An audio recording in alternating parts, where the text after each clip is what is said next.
I feel intimidated. So like by this palette, it's really, really out of my comfort zone. Hi, thank you so much for joining me here today on my channel. My name is Michelle, if you've never seen my face before. Today, I'm gonna create my very first look with my Gemini palette.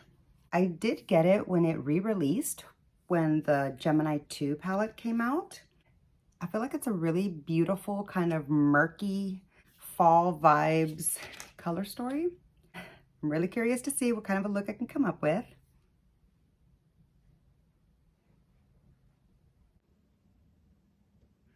Forever 01.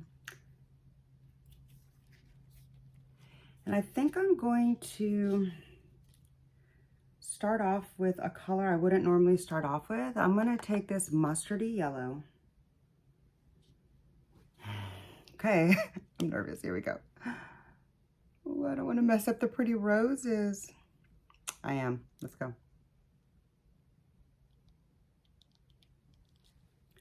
Ooh, okay.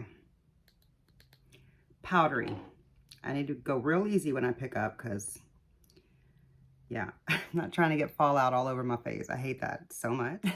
Just for the record, my curls are a hot mess because I went to bed with my hair wet last night after brushing it out. I wasn't trying to like work on the curl or anything like that. I was just cleaning up after a concert and crashing to go to bed late, so I was tired. As you can hear by my voice also, I'm a little raspy today, so please forgive that. I'm stalling. I'm nervous. I'm stalling. Yeah, my hair is not pulled back. I'm sorry. I don't like pulling my hair back. Like, I just don't like it, okay?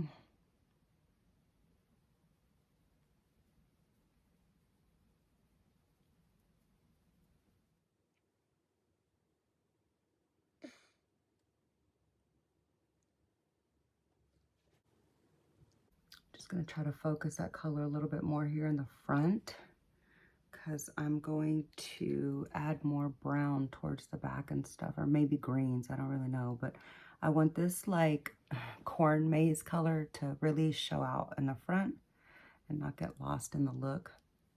I'm gonna go into this next shade over. Am I? I don't know what I'm doing, hold on. Yeah, I'm gonna go into this next shade over.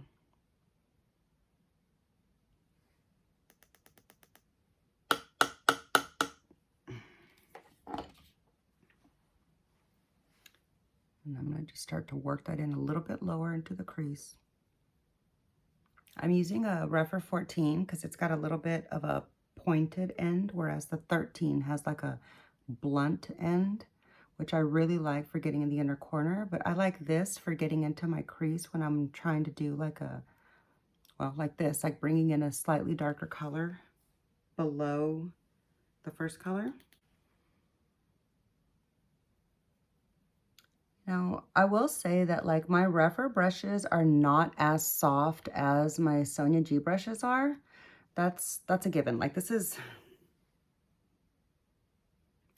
on almost could be called scratchy, okay? Not like how Smith brushes are or anything like that. Like the white Smith brushes or like the white Morphe natural haired brushes were. Nothing that scratchy, but compared to any of my other Fude brushes, this is not as soft. So, you know, there's that about my entire Refer brushes line. So that's why they're like a little bit more on the affordable end for Fude, which I agree they should be because, yeah, they're more of like an entry level as far as quality and price point, in my opinion, for the Fude world. But I really appreciate the shapes that they offer, and I like how they take feedback from people in their community to see what it is that they want, and like their customer community, their customer base. And I appreciate more than anything that they don't put a limit on how many brushes you can purchase from them, like Sonia G and Beautylish do. Like I don't like being told I can only buy 5 of a brush, okay? If I want 6 or if I want 8, I want that many, you know what I mean? Like, anyway, so like that's my biggest qualm with it. On the other hand, I understand why the Beautylish does it. It's to like try to keep people from being vultures and scalpers and like buying up the industry and then overpricing them while they make the actual manufacturers unable to produce enough stock for real customers, you know? So like I do understand the reason for the limit, but I'm just saying, I don't like being punished for things that other people do. I feel like telling me I can only have a certain number of something feels like punishment. Is that a little dramatic? Probably so, but that's me. Okay, so here we are so far. I don't really know where I'm going with this next. I am gonna go into the green. That might not be like the best move, but I'm gonna try it. I'm gonna see what happens. I'm gonna take a mini booster from Sonia G, and I'm gonna go into this green matte. No, not the light one. I'm gonna go into the deeper one because I feel like that'll blend with the colors that I have already going a little bit better. So let's hope for the best.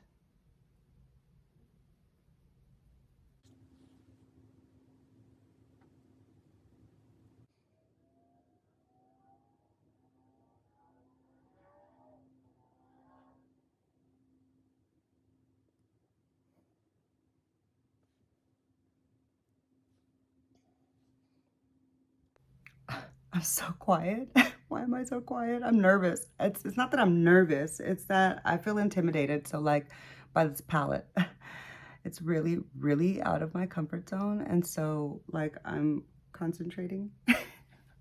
I know it's not that serious. I need to calm down. I'm not gonna lie. I mean, I guess compared to like ABH, the mattes are not as good. That's my opinion, okay? Compared to, I guess, maybe like drugstore brands or whatever, maybe they're pretty good mattes. But I don't know. I feel like I was misled by the mattes in the Mary Jane palette because like that was my very first melt palette and I really, really enjoyed those mattes. So that made me get really into the brand.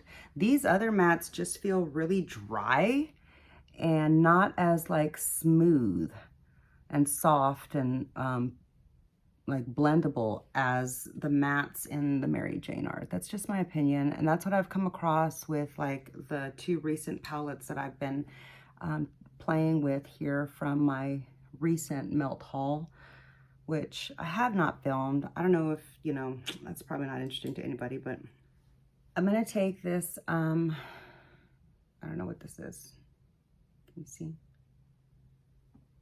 I hope you can see the name. I'm gonna take this and probably spray it with my Fix Plus.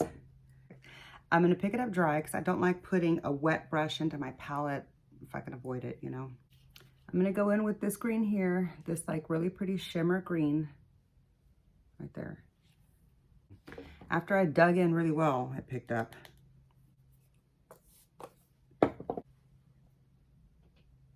I'm gonna put that here. Ooh, that's really pretty. Oh my God. Okay, I'm gonna put that over the whole lid. That's beautiful. I was gonna do something else, but put that here all over like the middle, like main part of the lid. Whoa, that's really pretty. I wasn't expecting that. It's a lot better than I was expecting.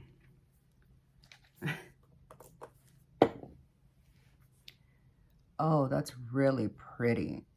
Okay, I appreciate this palette a little bit more than I did a minute ago because this shimmer is like nice and soft and workable. It's not super chunky like some of their others are.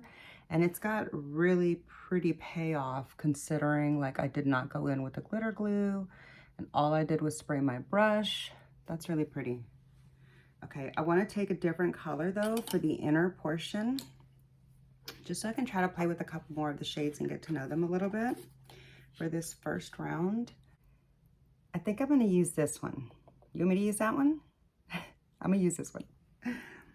I'm picking it up on a little bitty Smith pointed packer, like shader packer thing. This one's a pony haired brush, so this one is not scratchy like their white ones are. Ooh, that's pretty. Yeah, I'm glad I did that, just so I could like get a little bit of a pop of fun brightness here in the front and mix it into the green a little bit. Okay, I think that's really pretty. What do you think? I really like that.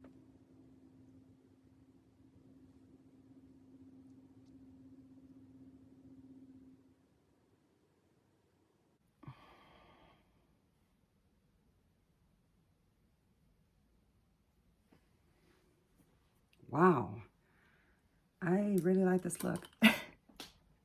What do we think? Let me do the lower lash line, and then we can get like a good feel for what it actually looks like. For the lower lash line, I'm going to use this little bitty JH X Morphe inner corner highlight brush. I don't know what number it is, but on the bottom, I want to try to use some of the other shades that I haven't touched yet. So just so I can get an idea and just kind of see what kind of a look I can come up with. So instead of doing like an obvious green lower lash line and bringing that out, I'm going to start off with this deep brown that I haven't used yet. Ooh, that picked up a lot. This brush is dense. Ooh, lots of powder kicked up. Okay.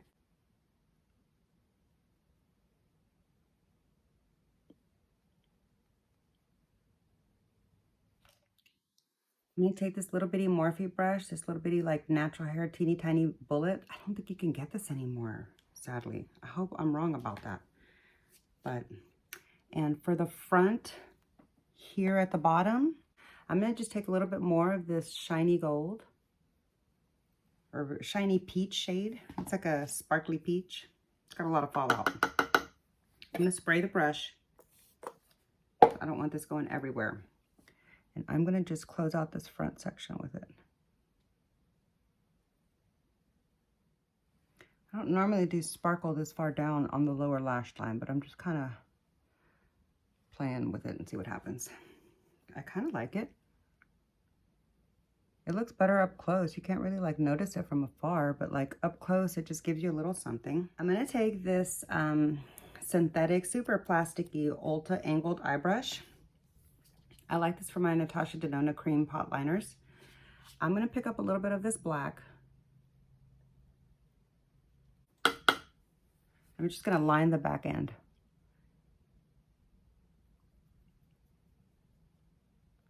Just to really define that corner.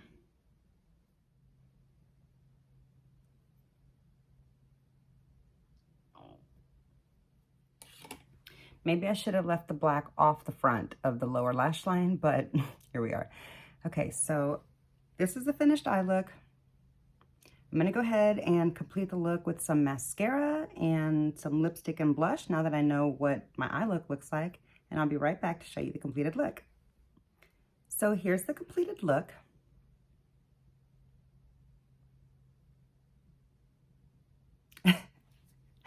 Let me get really, really close so you can take a really good look at it. Anyway, I really like the way that it turned out. I'm kind of surprised by the result. I never would have expected that I could come up with something like this. Sorry, I was looking in the mirror over here. I'm kind of surprised by the result that I got with this palette. I really, really enjoyed this a lot more than I thought, even though I don't think the quality of the mattes are as good as in the Mary Jane palette. So, like I'd heard that they had some inconsistency issues with their shimmers, but I'm starting to find, now that I've got a little bit more experience with a variety of melt palettes, I'm starting to find some inconsistencies with their formula and their mattes. And I was really drawn to this brand because of the mattes. So that's a little disappointing, but I really also enjoy their packaging and their color stories. Let's take a look and see how many of the shades that I used for today's look for my very first time to play with the palette. Geez, I didn't even use the light shade, like the beige one.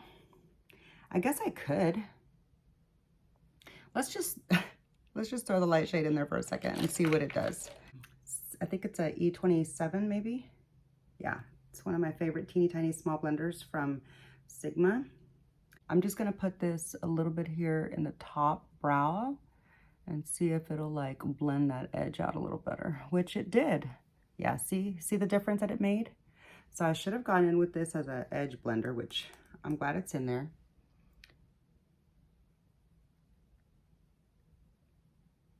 Okay, and actually, let's see. I'm going to take this bullet pencil, more of like a domed bullet from the BK Beauty line, and I'm going to use that to go here and just give me a matte inner corner. See if it does anything helpful. It might be a little too dark, but yeah, it's too dark. You can't even see it. All it did really was blend out my MAC paint pot in that edge, which I guess is an important thing to do. Okay, I'm gonna go ahead and call that done. Okay, so let me count the number of shades that I used. 1, 2, 3, 4, 5, 6, 7, 8. Wow, I used 8 of the shades for my very first look, and I think I'm gonna really enjoy playing with this palette, especially over the next coming months during the fall. And I'm really happy to have it in my collection. Glad I got it on a discounted price. It wasn't that big of a discount, but I bought it at the bundle discount. For an indie brand that, you know, isn't mainstream, and for their amazing color stories and all that, I guess it's a semi-reasonable price as long as you can get it on sale. So that would be my best recommendation to you, is try to wait for a good sale, you know, but I know that's hard to do because sometimes they sell out and you don't want to wait. Anyway, let me wrap up my thoughts on this palette. My first impression of this palette is that the quality of the mattes is a little bit less impressive than the Mary Jane palette is, but still better than drugstore makeup. So I do like it. It just takes a little bit of, like, you know, extra finessing, which, you know, sometimes, I guess sometimes we've got to make some concessions. I guess we don't have to, but I wanted this color story. I like the palette. All I'm saying is I'm glad I got it. I really enjoyed the look I created today. I hope you did too. Please be sure to let me know down in the comments. Have you tried playing with this palette? Are you drawn to the Melt brand at all? Have you tried any of their palettes? What's your favorite Melt palette? I'm getting curious now. I'm going to do a little bit more of a deep dive into this palette, into this brand, because I have a few more palettes of theirs to use that I've never played with yet before. So that's all I've got for you today. I hope you enjoyed this video. Let me know what you think of the eye look that I created. Be sure to subscribe to my channel and click the like button if you enjoyed. And I hope to see you in my next video. Bye.